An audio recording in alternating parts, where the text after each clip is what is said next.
अस्सलामुअलैकुम नाजरीन, आप देख रहे हैं JN न्यूज़ और मैं हूं आपकी होस्ट रुबीना चौधरी।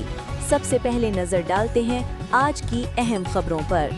शामिल करते हैं शेखुपुरा से ब्यूरो चीफ हनीफ तबस्सुम की रिपोर्ट के मुताबिक वज़ीर आला पंजाब मरीम नवाज शरीफ, चीफ सेक्रेटरी पंजाब और कमिश्नर लाहौर और डिप्टी कमिश्नर शाहिद इमरान मात की खुसूसी हिदायत पर मुल्क भर की तरह जिला शेखुपुरा में भी यौम यकजहती कश्मीर जोश जज्बे से मनाया गया।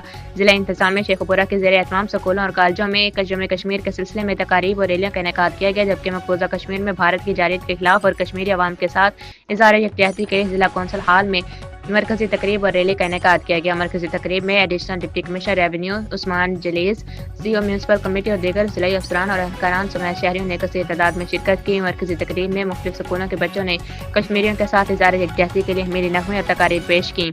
Additional deputy commissioner revenue Usman Jalees ने रैली की क़यादत करते हुए कहा कि पाकिस्तानी कौम का हर शख्स आजमाइश की इस घड़ी में अपने कश्मीरी भाइयों के साथ खड़ा है। वो दिन दूर नहीं जिस दिन पूरी पाकिस्तानी कौम अपने कश्मीरी भाइयों के साथ मिलकर कश्मीर की आज़ादी का जश्न मनाएगी। ADCR ने कहा कि पाकिस्तानी अवाम के कश्मीरी भाइयों के साथ दिल धड़कते हैं, वो कभी अपने आप को अकेला मत समझें। इस मौके पर additional deputy commissioner revenue Usman Jalees ने गुफ्तगू करते हुए कहा कि कश्मीर पाकिस्तान की शहरग है और किसी कीमत पर भी भारत को कब्जा नहीं करना दिया जाएगा।